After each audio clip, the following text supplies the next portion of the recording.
Olá, meus amigos, irmãos e irmãs, que a paz de Jesus esteja em você.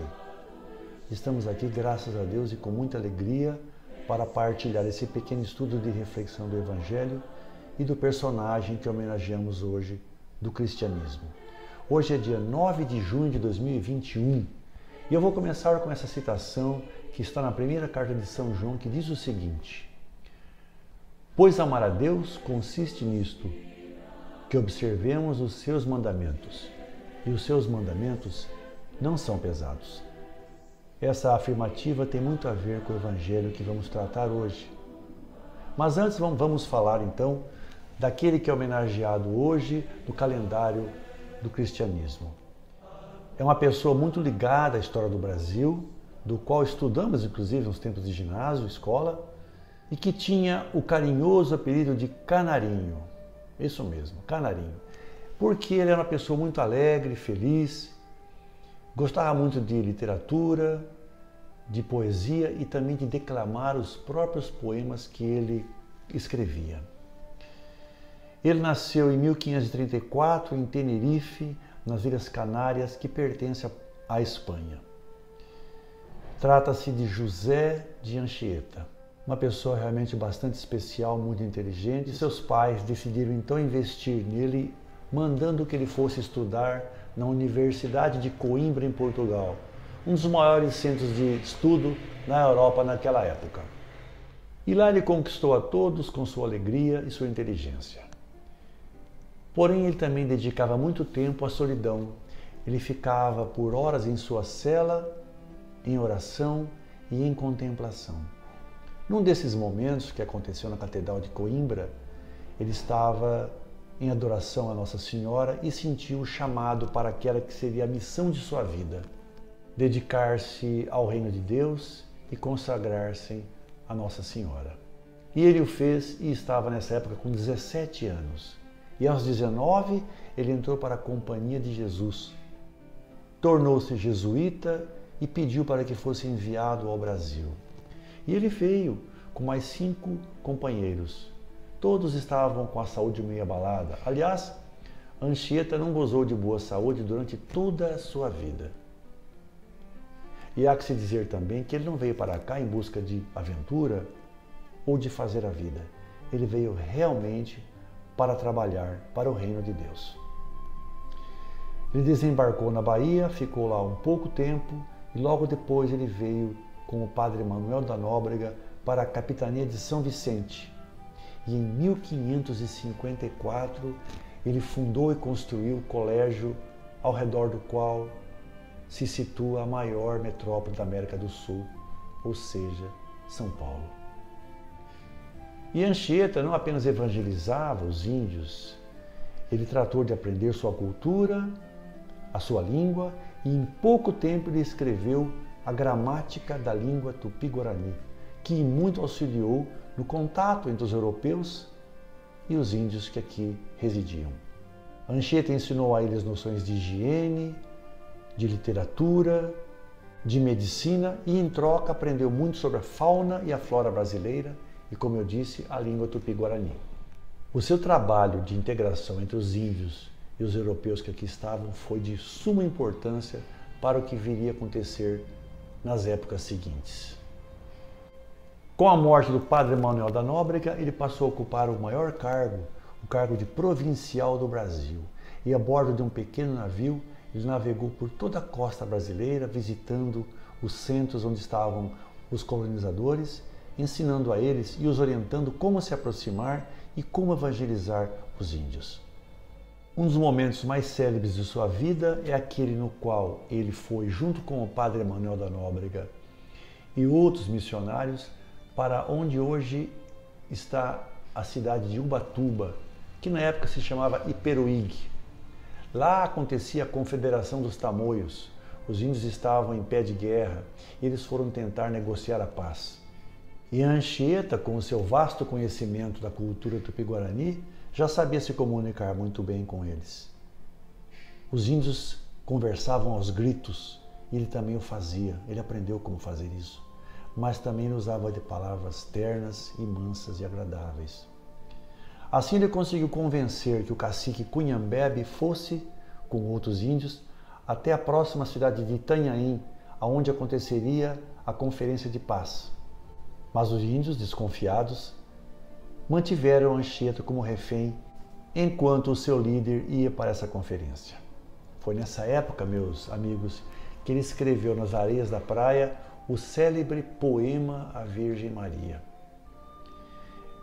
Eu recomendo que você depois entre no Google, leia esse poema, ele é muito extenso, eu não vou reproduzi-lo aqui, mas ele é muito bonito. Mas eu vou citar aqui a epígrafe que ele fez deste poema, que diz o seguinte, eu achei maravilhoso realmente. E diz assim: eis os versos que outrora, ó Mãe Santíssima, te prometi em voto. Enquanto entre tamoios conjurados, pobre refém, tratava as suspiradas pazes, tua graça me acolheu em teu materno manto e teu poder me protege, intactos, corpo e alma. Anchieta morreu num dia como hoje, dia 9 de junho de 1597, na cidade de Heritiba, que atualmente se chama Anchieta e está no estado de Espírito Santo. Ele havia fundado a cidade pouco antes. Lá ele passou seus últimos tempos. Ele é chamado de apóstolo do Brasil e ele foi canonizado agora há pouco tempo, em 2014, pelo Papa Francisco. Só que desde muito tempo ele é cultuado, admirado e venerado em nosso Brasil. Peçamos então ao São José de Anchieta que rogue por nós, em especial o nosso país, que tanto precisa da proteção de Deus. E vamos agora à leitura do Evangelho de hoje, que está em Mateus, capítulo 5, versículos de 17 a 19. Evangelho de Jesus Cristo segundo Mateus, glória a vós, Senhor.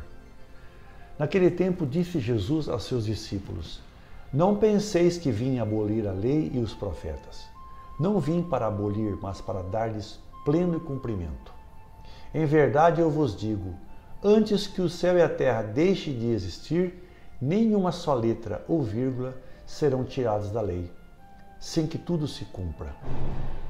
Portanto, quem desobedecer a um só desses mandamentos, por menor que seja, e ensinar os outros a fazerem o mesmo, será considerado o menor no reino dos céus.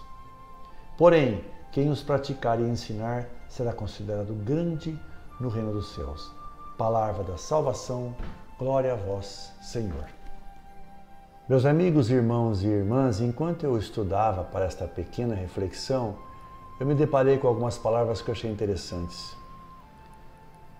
Diz assim, que essa lei moral, que são os ensinamentos de Deus, é a verdadeira pedagogia divina.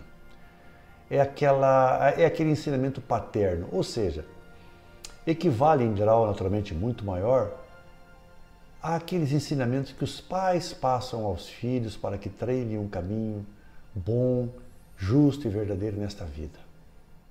E essa palavra nos ensina os caminhos da bem-aventurança e busca nos afastar daquilo que não é certo, daquilo que é errado, daquilo que é pecado, as más práticas nessa vida.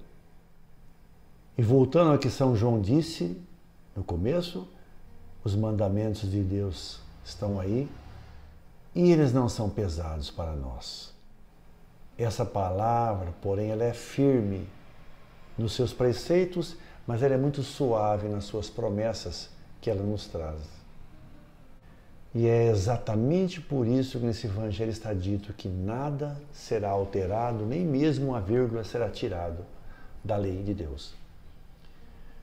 Então Jesus veio apenas para confirmar, para ratificar aquilo que estava escrito. Alguns esperavam que ele viesse mudar alguma coisa, alguns desejavam mudança e outros até temiam por essa mudança.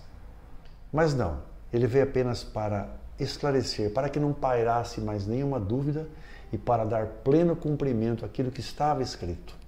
E os princípios básicos da lei de Deus, nós sabemos, são amar a Deus sobre todas as coisas, e aí nós temos um sentido vertical de nós para Deus, e amar ao nosso próximo como a nós mesmos, no sentido horizontal, com relação àquele irmão que está ao nosso lado. Essa, meus amigos, é a síntese da lei de Deus. E os ensinamentos estão aí para nos mostrar o que é certo e aquilo que não devemos fazer. Porém, os evangelhos podem ser interpretados de formas diversas. Por vezes, o mesmo texto é interpretado de uma forma e é visto de outra por outra pessoa. Para mim, fica a impressão de que as pessoas interpretam o Evangelho da forma em que elas enxergam e de acordo com as suas necessidades e convicções. Até aí tudo bem. A Bíblia, como uma obra literária perfeita, ela é aberta, ela permite várias interpretações. Mas o cerne é o que vale, que é o ensinamento básico, e nós sabemos todos quais são eles. O grande problema dessa alteração são aquelas feitas pelo homem que se esquece e se esquiva do Evangelho ou modifica, de acordo com sua interpretação, para abrigar certas práticas que vêm sendo adotadas com o passar dos tempos. Me refiro a certos costumes e certas coisas que realmente não estão previstas no Evangelho de Jesus. Sem querer entrar muito no mérito de isso ou aquilo, podemos apenas mencionar o aborto. Mas temos muitas outras práticas que vêm sendo implementadas e aceitas como normais em nosso cotidiano e que as pessoas tentam, então, fazer de conta que não estão vendo no Evangelho ou tratam de ignorá-lo ou alterar o seu sentido. Isso realmente é muito grave. Nós não podemos perder de ponto de vista os princípios básicos do cristianismo. Nós temos sempre que refletir muito sobre isso quando interpretarmos a palavra de Deus e passarmos a aceitar coisas que realmente não estão ao amparo dela. Peço a todos que reflitamos um pouco sobre isso, pois é para isso que a palavra de Deus existe, para que nós pensemos e nos reposicionemos perante ideias e fatos que acontecem. Muito obrigado por sua atenção, espero que você fique bem, tenha uma ótima semana. Louvado seja nosso Senhor Jesus Cristo, para sempre seja louvado. Fique com o meu abraço e até mais.